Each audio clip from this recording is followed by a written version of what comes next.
Hi, everyone. Welcome to a new episode of Anoki Uncensored, airing for free on the world's #1 South Asian radio station, Ruckus Avenue Radio, on the iHeartRadio app. Just download the app and search Ruckus Avenue Radio. Episodes air every Tuesday at 7 p.m. PST and 10 p.m. EST. You can also watch the episodes on the Raj Gurn YouTube channel and the Anoki Media Facebook page, so hop on over to join both now.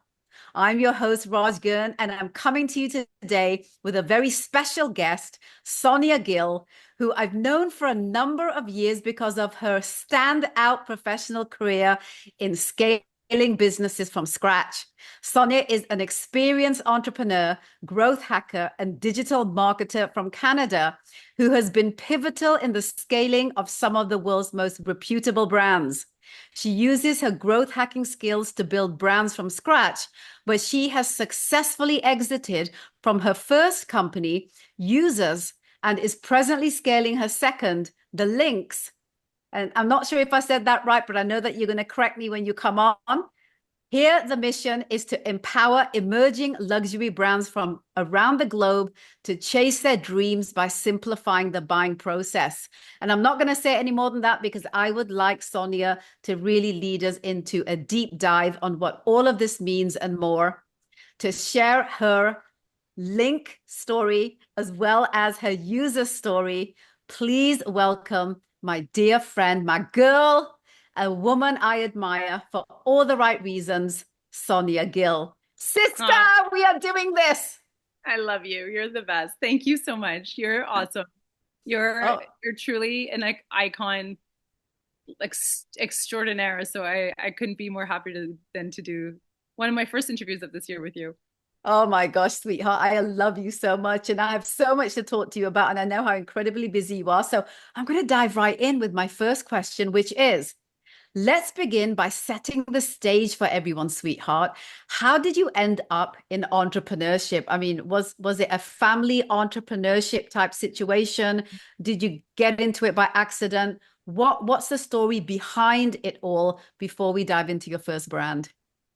Yeah, of course. I mean, it's all in hindsight, everything is always clear in hindsight, right? But when you're in the thick of it, none of it makes any sense. But I mean, as I got older after the sale of my first company, it did all make sense. I mean, I come from a family of engineers, teachers, some doctors, and when I was very young, I used to break things apart, put them together.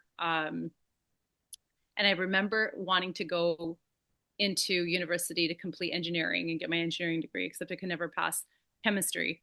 So my father has always been an entrepreneur. So I used to go to work with him, and he would always give me side jobs or whatever jobs he needed at the time, whether it was pouring gas at his Petro-Canada gas station or fixing cars or changing oil or whatever it was. Um, it it does definitely stem from the family blood, that's for sure. Mm-hmm.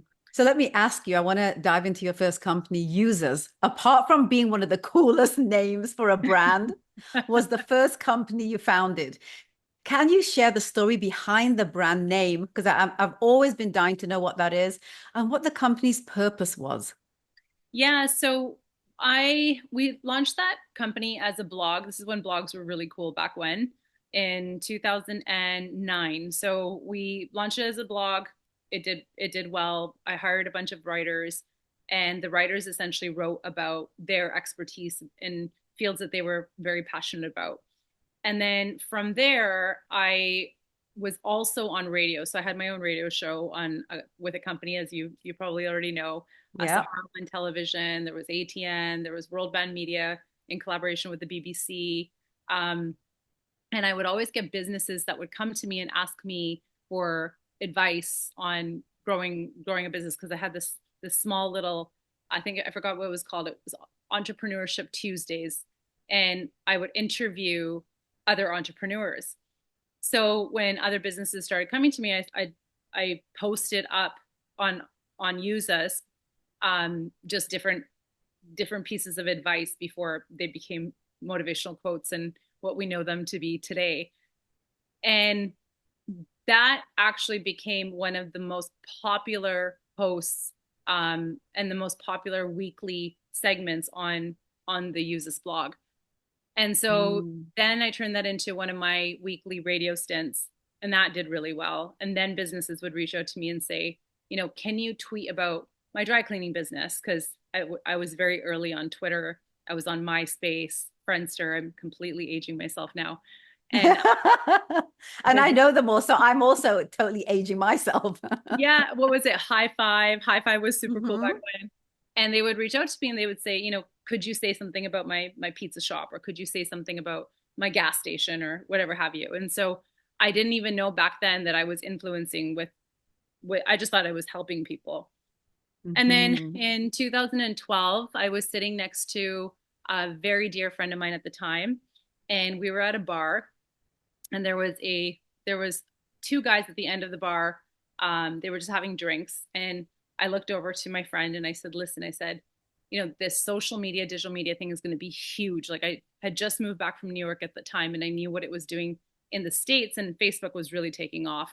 And I said, this thing is going to be very big. Like, I've been there, I've been in the States, and they're always ahead of us. And Hmm. I said, I went online, and there's nothing like it here in Canada. There's only one other company doing it, and I think we can make it really big. And the guys that were at the end overheard our conversation, and they said, "Are you guys in this new media thing?" And they didn't know what to call it because there was no name for it back then. And so Hmm. we said, "Yeah, we are." And right there and then I formulated a company within 1 minute, and I gave it a name, and it was called YOUZUS, because YOUZUS was the name of my blog. And so what Hmm. YOUZUS means is you and us, but use us. And then Oh, within, within 2 weeks, we were pitching to those guys who were the directors of Sun Life Financial, and we landed our first pitch, which was a $1.2 million a year contract. And we hadn't set up a corporation. We hadn't set up an office. We had nothing, like nothing. And I had never pitched in my life before. And so we had to figure everything out from scratch. But wow. one of the wisest things that we did in the very beginning was we poured money into our SEO. And so anytime you would Google social media, digital media, as it was coming up, we would always pop up the very first. So we made a So lot of money. smart. We made a Yeah. lot of money. Yeah. So how did you build the company from, the point of getting, your first funding to the acquisition phase? Yeah, no, absolutely. So we never really needed funding because it was a service-based business model. So our contracts, and our yearly retainers, they held us over, and so we would only hire people based off of those contracts that we would get. And we got everything from KPMG, Sun Life Financial, Build-A-Bear. We worked with Derek Rutledge, Oprah Winfrey's makeup artist. Like, we worked with so many different people, Wow. and Yeah. so we grew very fast. And by 2015, when the space was just getting saturated, it just happened. You were just in the right place at the right time. Like that, it just so happens that, if you're that persistent when you're an entrepreneur, and truly, what is entrepreneurship? Entrepreneurship is, grit, perseverance, and obviously you have to have the smarts, right? You've got to have Hmm. the business smarts. Um, and that's what the universe is going to reward you with at the very end, is like, if you have those ingredients, it's going to come and it's going to reward you. There's just no other way around it. So I was sharing an office space with Satish Bala from Hmm. Desi Best.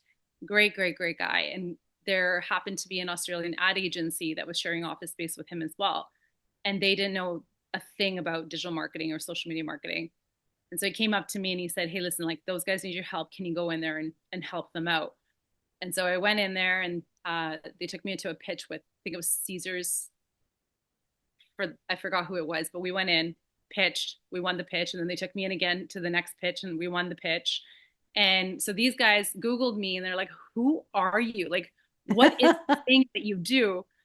And the timing was so perfect because up until then, we had been running our company for almost 5 years at this point, and I was getting to a point where I was getting a little bit burnt out, and I Hmm. was teetering between, like, either this thing's going to be global and we keep growing it, or we're just going to call this a day and I'm just going to find someone else to come in, take my place. and I'll just, stay on part-time.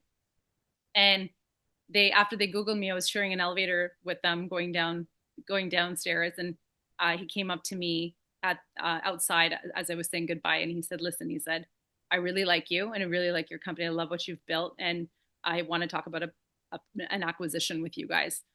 And Oh that was my gosh, what did you feel right there? You must have like it. fallen on the ground.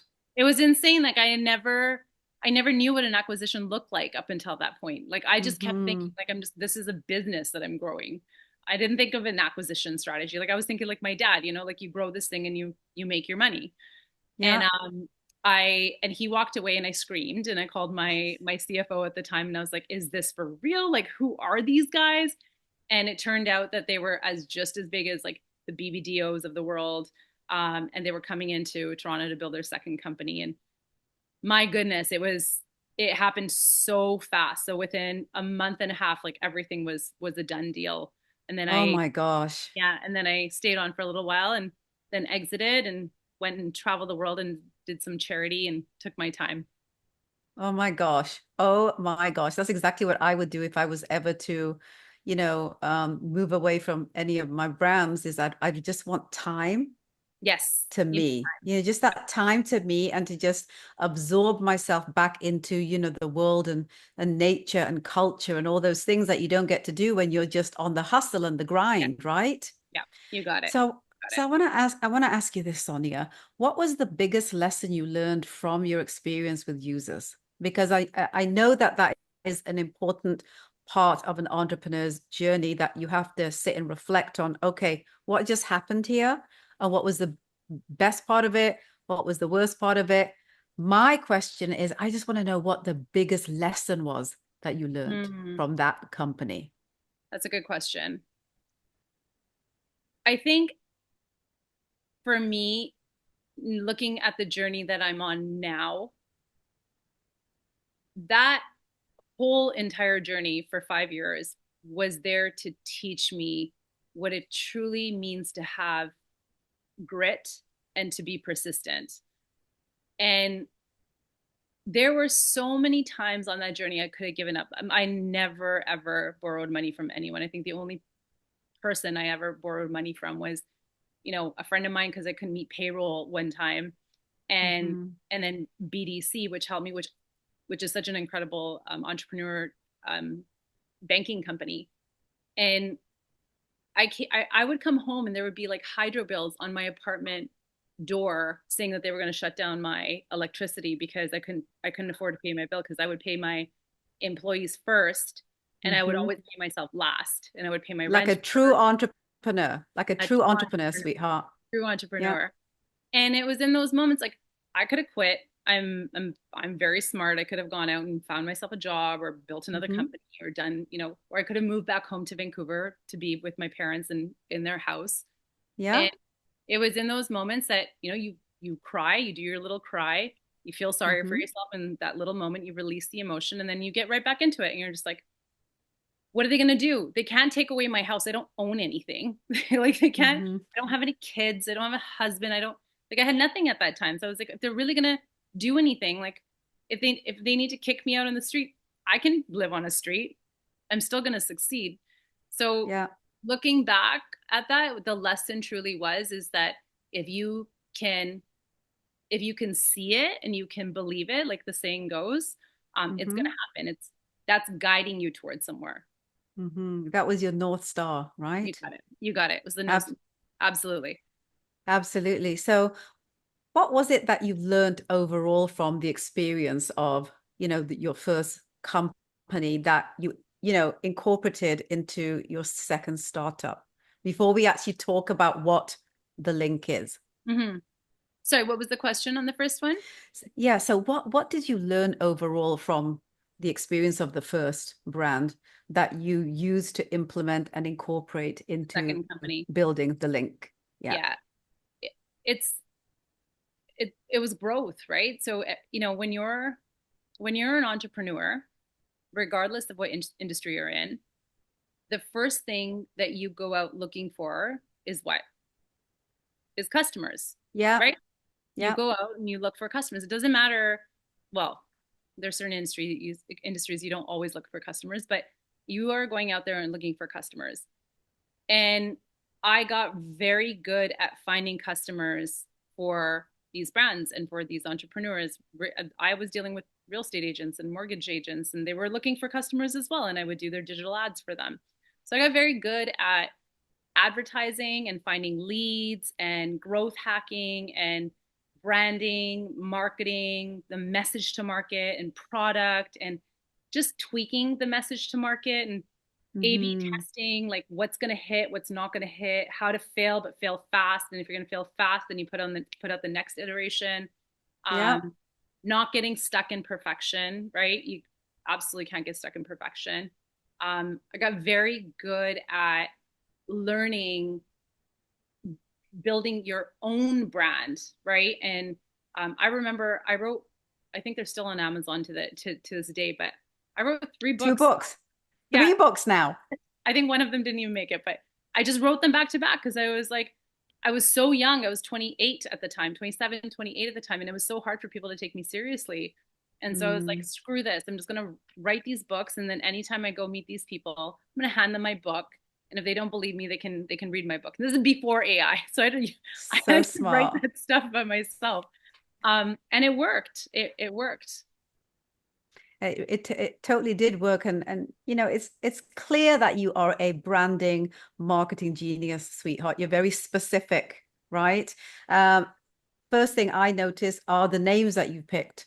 The link, LNK, guys, not LINK. Talk to me about that name, and then we're going to roll into that company next. Yeah, no, I can't take all the ownership for the link. My husband, I remember this so vividly. He was coming out of the shower and I was just like, I need to get away from this name, Bizarro, because Bizarro is the name of the company we had pivoted off of because Okay. COVID hit and all of that. And I said, Okay. Bizarro just, I feel like I've pigeonholed myself into a certain cultural realm that I can't get out of this now. And Yeah. once you pigeonhole yourself, and you know this, once you pigeonhole yourself, you're in there. And it's Mm-hmm. so hard to change the message to market. And Mm-hmm. like it can be done, but it's hard. So he comes out of the shower and he goes, "You know what you are?" He's like, "You're the link," because my friends call me the plug. So they're like, if you need anything, you call Sonya. She's the plug. Like she'll connect you to whoever you need to be connected to. And so he goes, "It's the link." And then that was it. And then Mm-hmm. we birthed the link. Wow, I love it. So let's dive into that. Did you raise funding for that one from the get-go? Yes. Or yeah, because Yeah. I believe you did, right? Talk to us a little bit about um, how that process worked for you this time, because that wasn't the way that you did it with users. That everything there, I feel from the story you're telling, was very serendipitous. Yeah. The right people, the right opportunity, the right you, You got right? it. So with this one, talk to us about how this one started off. So the funding for this one it was interesting because we had to go through like it was a pre-seed. Then we went through our pre-seed, and then even when we were doing a pre-seed, COVID hit, and then all of a sudden we didn't have Hmm. a company. And I was just like, what? Like, who needs to buy clothes during COVID? No one needs to buy clothes, and we didn't know how long it was going to be around. It was awful. Um, but then when we raised the next round, let me say this: any entrepreneur that I know that has to raise money doesn't like raising money because Hmm. you definitely, it's that feeling of taking money from people. It's nerve-wracking. Even as much belief as you have in yourself, I know I'm going to sell this company. I know that this company, I know where it's headed. Hmm. But taking money from people, it's no easy feat. So raising money is not, I know there's a lot of entrepreneurs that they'll go out and they'll brag about it, or there's a lot of hashtags, um, whatever have you that are out there, and they're there to commend the entrepreneurs on doing such a great job of raising this funding. And Hmm. I'll never forget, during our last funding round, I threw a big party, Was that because the one I was at? That was when you were at. Yeah, it And was fantastic. it was a fantastic party. And there was Yeah. one certain entrepreneur that I wanted there, and he's a three-time founder, and I admire him, and he's just so brilliant. And he said, Sonya, I love you, but I'm not coming. And I just want you to know that I don't believe in celebrating funding rounds. And I said, okay. I was like, well, can you explain why? And he said, because Mm-hmm. it's not until you were acquired or you go to an IPO of some sort that that's actually when you should be celebrating. Because from here on, and this is the naivety, is that Mm-hmm. from here on, it is a journey and you are every single step of the way thinking about how this company is going to hit $1 billion valuation, Mm-hmm. $500 million valuation. How are you going to get your first million customers? And because that's the size of this company that you're building, it's another scale, a huge scale. Mm-hmm. So you're not building this right here, like $1.5 million contracts here and there. You're building something massive and it Mm-hmm. better hit. And after that, I'll never forget it because now I see this journey and it just keeps getting bigger and bigger Mm-hmm. and bigger. And the amount of people we're hitting and the amount of people we're talking to and the people that are coming to us and all of it amazing. Don't get me wrong, Right. but very, very, very eye opening. This journey has been very eye opening in the sense that if you're going to do something huge, you better be careful what you wish for because Mm-hmm. that hugeness, you're not getting your life back for a Mm-hmm. while. Mm-hmm. Absolutely.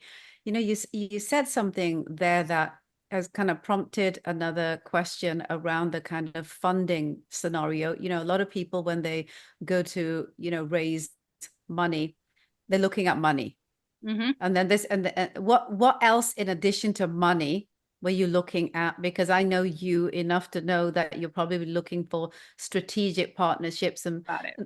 certain kinds of people, their values, their belief systems. Can you share that a little bit for everyone watching, listening, or reading this? Because all that people ever talk about when they talk about raising finances is just raising the Raising finances. the fund. And I know it's so much more than that, right? Share that piece for everyone. Yeah, because it doesn't come down to just money because money can be made. If the right, it's you nailed it in what you said. If you have the right strategic partnerships, you've got the right alliances.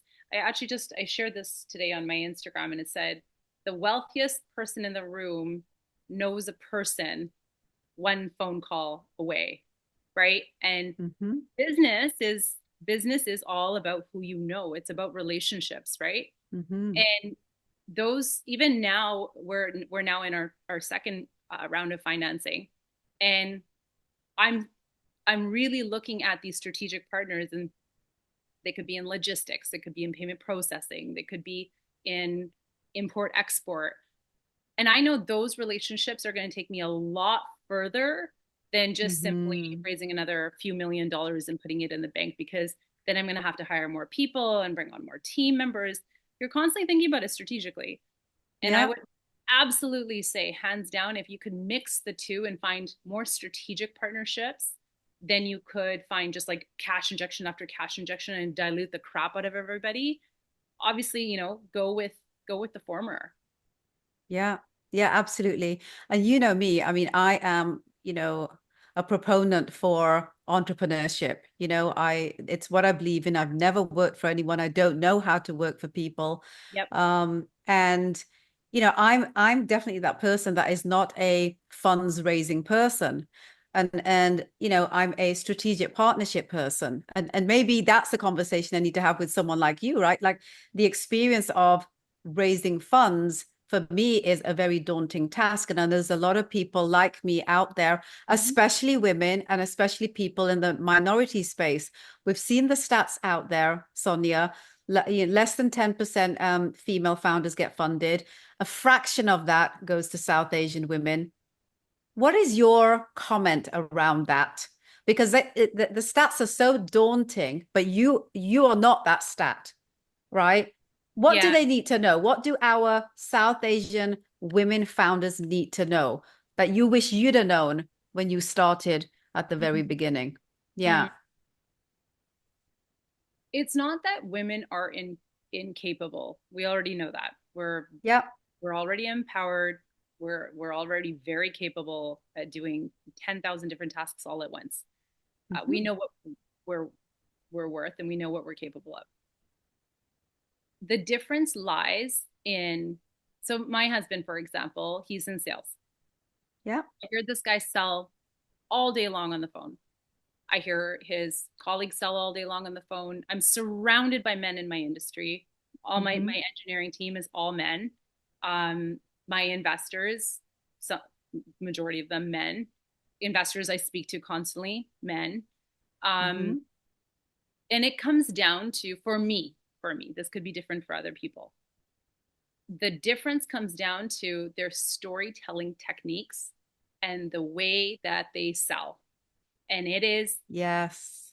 black and white, and there is no gold and orange and purple and cream, which is what women do. So Yes. Oh when my God.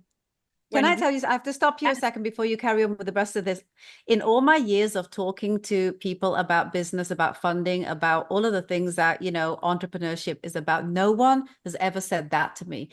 Can you say that again for a moment about the difference between men and women when it comes to the sales space? I feel it's really important, yeah, and it is a soundbite that I have to put on social media. Say it again, sister.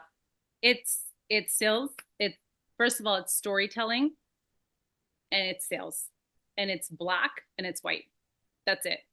The way they explain it to you, there's no fluff, there's no there is no ahs, it's just straight to the point, very logical, and either you get it in 1 to 2 sentences, and if I'm hanging on for dear life trying to listen to you after 3, 4 sentences and I'm still not understanding it, you've lost me. I don't believe that you can sell it. I don't believe in you as a founder. I don't believe in you as a salesperson. In Rick's case, my husband, for example, I don't even believe you can sell me a house. But the way that you have to be able to sell your story, the best storyteller in the room, not always the best founder, is going to win. I know Oh my God. so Yes. many, I know so many incredible female entrepreneurs, amazing, bloody brilliant, brilliant. And the only thing that stands in between them and a man is storytelling. Guys, you're watching, listening, and reading this. That is the most pivotal, most powerful, most empowering, most thought-provoking thing that you can take away from this conversation. And it's not even over yet, but I just know that that is a piece that's going to be your aha moment. I got to ask you this, Sonya. What was the void in the marketplace that the link was built upon?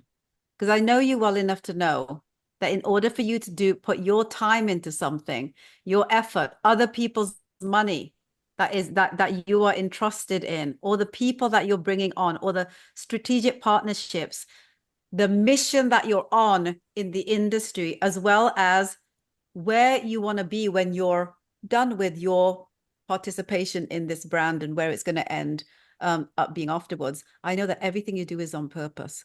So what was that void in the marketplace? Because you don't do all of what I just said unless there is a big, fat Mack truck that is hollering at you and saying, move out of the way. Besides $1 billion valuation that I'm chasing. Yes, besides that one. Besides that. So, okay. So within technology, within my world, within the startup world, there are businesses just built on, you can take a massive company and you can find little hiccups in that company of what that company could be doing better. And you can find in that trail pain points, and money is in the pain points. And Yes. there are entire businesses built on these nodes. We call them nodes. And there's entire businesses built on these nodes.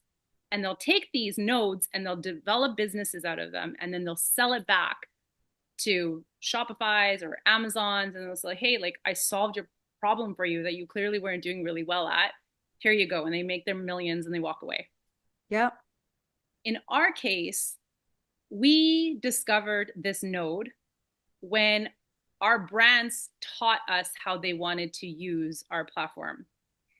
And you always have to listen to your early adopters. So there's a certain way I want to do my business, and either I can put that on you and say, this, Raj, this is the way I want you to use my business. And either you can learn to use it, or you can get completely confused and be like, this makes absolutely no sense to me. I'm not using this. Mm-hmm. And when we launched the marketplace, we had no idea that international brands struggle so hard to do business internationally. Like it's a phenomenon.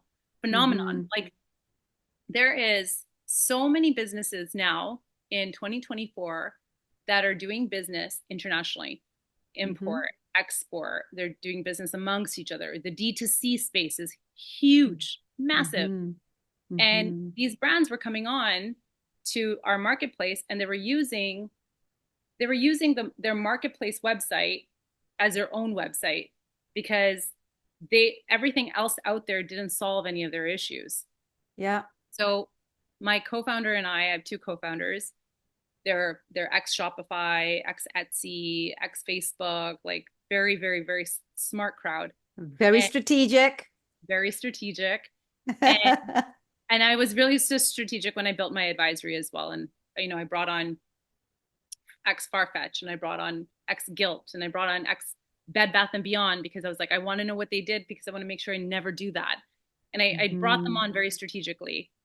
And so what we did is we built out um, international storefronts for our brands. So when they come on, they build their international storefront, and when they're in that international storefront, they can use it for import, export, wholesale.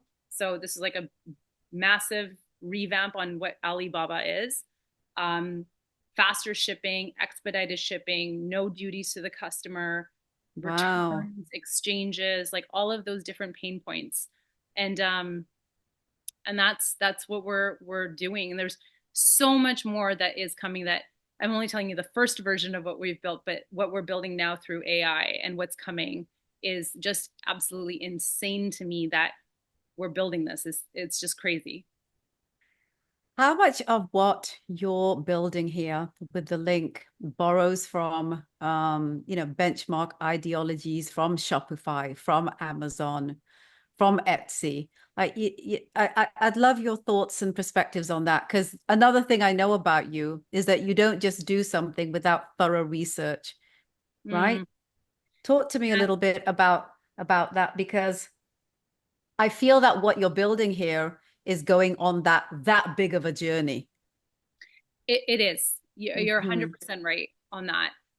So in our company, we have a rule, and our rule is that you have to constantly be learning, listening, watching, reading, and you have to share with one another. If you've listened to a really cool podcast, or you've read a really great article, and the amount of extensive R&D that went into the last 2 years, I could show you thousands of articles that we've all read between me and the team.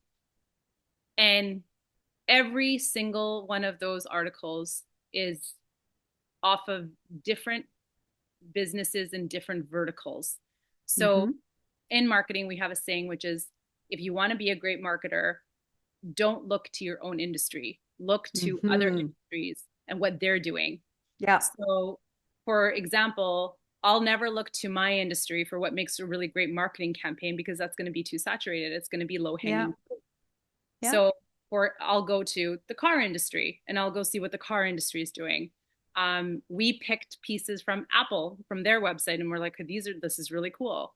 We picked pieces from the airline industry. We looked outside of our industry. So the easy thing to do, which a lot of people would probably do, is okay, I'm going to build a Shopify. So I'm going to go copy what Shopify is doing. And then I'm going to put it out there in the world. And that should be good enough because I copied it and they're clearly doing something right. And then that's how copying typically goes. But the reason copying never succeeds is because you didn't take your time to properly research and discover and strategically try to figure out what works, what doesn't work, and finding those nodes that I talked about. Mm-hmm. to build a successful company. And I like, there's so many people you and I probably know that have tried to copy, and then it just hasn't worked, because copying, it can work in the beginning, but unless you iterate consistently and constantly and are learning and researching, it's in my opinion, it doesn't work. I absolutely agree with you, sweetheart, because when you copy something, you can only copy what you can see. You got it. What about the 90% that you don't see, which is where the success actually lies with the companies that have that kind of trajectory, right? You nailed it. Nailed it. Yeah. So I want to ask you this. When you look back on the journey of the link so far, what's your biggest success milestone outside of strategic partnerships, which we've talked about, and outside of fundraising? I'm going to make this one hard for you a bit. What's been my biggest win? Yeah. Oh my goodness. I was going to say strategic partnerships. No, you're not allowed to. You're not allowed to say that. You already I'm talked not about allowed that. I would say that it's in building our team and building our name. Like, we're still very small. Like, we've barely made a dent in anything. And we haven't even raised the next round of funding to actually go out there and tell the world what it is that we're doing, and actually tell these brands that listen, there's something that exists for you, and it's called the link. And sorry, my text is going off in my computer in case you guys hear that. Oh, don't even worry. I would say it's our team, but I would say that it's building the teams overseas that is so crazy to me, that from here, we're registering our business in places like India, Nigeria, Brazil, now Colombia. We're bringing in people that speak Spanish and Portuguese and Hindi, and then we have all these different currencies that we're learning about, and FX rates, and it's really what we're building overseas that I would say is our proudest accomplishment, because we're sitting all the way here in Canada, and these people overseas they've heard about us, they've learned about us, they're getting referred to us, they're just like, I heard that I can come here, I can help you, because we're really trying to understand and go into their brain of like, okay, what is their pain point, like what is it that really helps these guys make money at the end of the day. And that for me is, up until now, my why. If we were to say, okay, well, what's your why? Like, why do you wake up every morning? And every morning I get up and I have 8 to 9 different brand calls back to back, showing them the platform and listening to them. And I always start off every call with, tell me your founder story, and then they'll go into like, why one brand said to me, they used to be the manufacturer for Michael Kors and Coach. And he said, then I saw how much money they were making. And so I said, no, forget it. I'm just going to do this brand myself. And I was like, wow, okay, we have the manufacturer for Kors and Coach. Like, this is insane. Another brand said, oh, we used to manufacture for Gucci. And like, because if you look on the back of your tag, a lot of this is made in those countries. But we look at them, we're like, oh, they're artisans. No, man, they're not artisans. These guys they're really good at what they do. And some of the world's best brands that we know buy off of these guys. Yeah. But you can find these guys on the link now, which is so cool. So I would say up until now, that's been my biggest, like, holy crap. Like, how did we do this? It's crazy. I want to ask you this based off of that. I can't believe that we're coming to the end of our chat together. I feel like we've only just kind of touched the iceberg. So, I got to have you come back on. And I actually want to bring you on, sweetheart, my other brand, the Open Just Confidence Academy, where we talk literally about, female leadership and all the things that, that comes with. I would love to chat with you about, participating in that with any micro time that you may have, maybe an interview, maybe a podcast, something like that. Oh, sweetheart, I adore you. I adore you. So other than the $1 billion valuation, what is the big mission of success for the link for you? Is to bring on as many, you know, small to mid-sized brands from around the world onto the link and really help these guys. Um, there's a lot of brands in Canada and in the US and the UK and, you know, places where we would think that, you know, how much export do they really do at the end of the day? But these guys, they export to Australia and Singapore and the MENA regions and like India. And you have no idea the amount of packages that are sent on a day-to-day basis around the world. It's Yes. mind blowing. Yeah. And if we can become known as, well, we will become known as a, When you will become, when we will yes. become known as a household name for, okay, you know, I want brands to be like, okay, I'm going to launch a brand. Where's the first place you're going to go if you're going to launch your brand? You're going to go to the link. And then from the link, everything else will follow from there. Mm-hmm.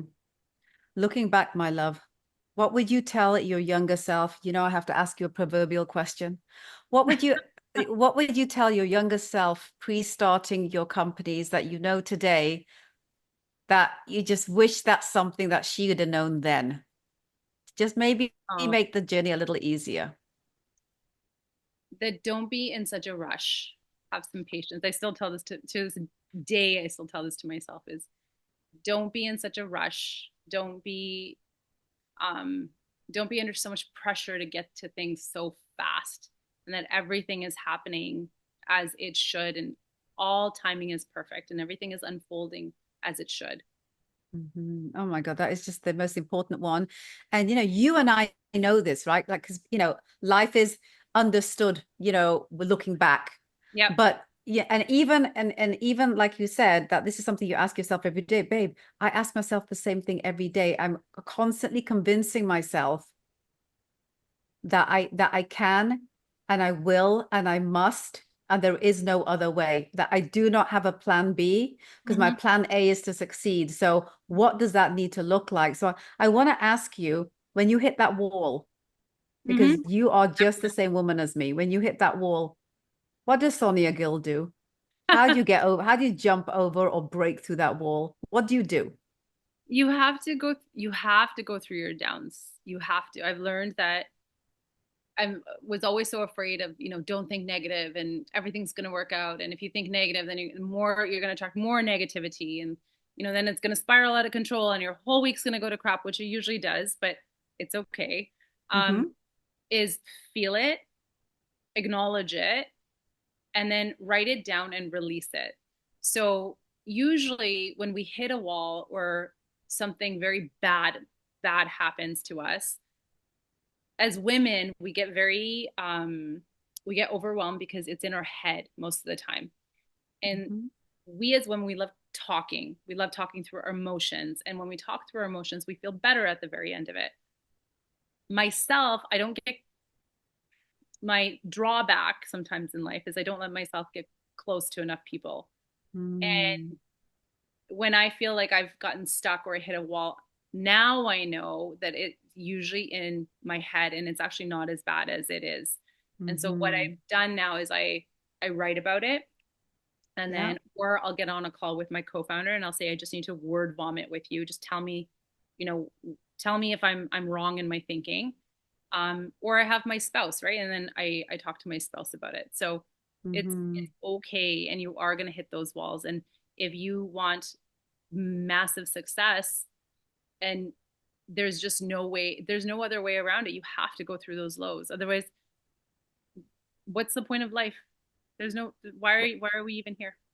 Well, how do we even know what success is unless we've gone through the failures? Like, what is the benchmark? What's the trajectory? How do we know? Like, you don't know what you don't know, so you need to know what you don't want in order to know what you want, You right? got it. Yeah. And so, what does success look like for you, sweetheart? I feel that this one's going to be a hard one for you because you are constantly on the journey towards actualizing and creating more of your journey, right? You're like me in that Yeah. way. Yeah, I success for me definitely isn't, it's not about the money as much as I, you know, joke around and say the billion-dollar valuation. Um, it's definitely not about the money for me. For me, and I've done this with three times now. There was a company in between that I don't talk about often, but I sold for its parts. Um, it's always about the journey. For me, it's not about the cash that comes at the very end of it, although that's always nice and I welcome it freely. Um, it is definitely the journey. And the other thing I often think about is, so I chose not to have children. Hmm. And sometimes I think, well, did I make a mistake? Maybe, should I have had children? Because after this, after, I sell or IPO or whatever, it's going to happen. I mean, what, 45, 46? What is that next thing? Am I going to build another company? What does that success story look like for me? And the word charity always comes to mind, I always. can't believe you said that. I can't believe you said that because as you were talking this out, my mind just kept seeing philanthropy, philanthropy, Yep. philanthropy, because you will have done this. Yes. Like you would have done this, Yes. right? So like we can keep doing this, but I feel a part of what makes you tick is to do the thing that you haven't yet done. You got it. So, You, right. So yep. I feel that philanthropy, I just, oh, babe, like when you were talking that out and you said the word charity before you said it, I'm like, I know that is what you're going to That do. is, And you're probably going to do something in your space as a marketing, branding, tech hacker. You're probably going to find some way to help that philanthropic world. I your just know that's going to your happen. show should be called Psychic Sessions with Raj. It should, shouldn't it? Shh, don't tell everyone. So, as we close off, my darling, what advice would you give to aspiring founders? Oh, this is such a nauseating question, but one that's so important. Oh my gosh, without saying anything cliche. Yes. I would say everyone's journey is super duper duper duper unique. And this is going to sound absolutely cliche, which is like not everything you see on Instagram or not everything you see on social media is like that. That's not the North Star. That's not the truth. It's someone Hmm. else's truth, but it's not necessarily going to be your truth. Um, Hmm. I know so many founders, unbelievable. Like you would never think these people existed because they don't exist on LinkedIn, they don't exist on Instagram, and you meet them, you're like, I'm sorry, you did what? And Yes.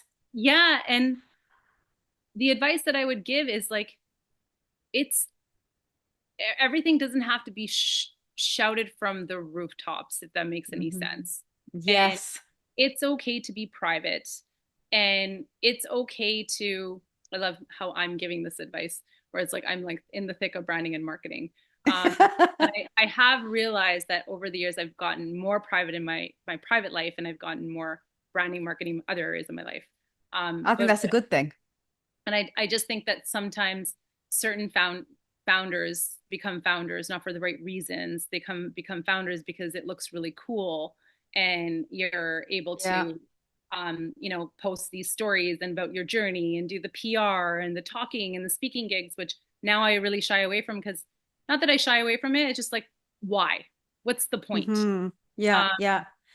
Well, the point is ego, right? It's like people the need point is, other people to know that they're important, you got it. because perhaps they're not sure whether they are. There's that kind of voice, Yes, or they truly are using this as an opportunity to get clients. you Those are the nailed only two things I can see, babe.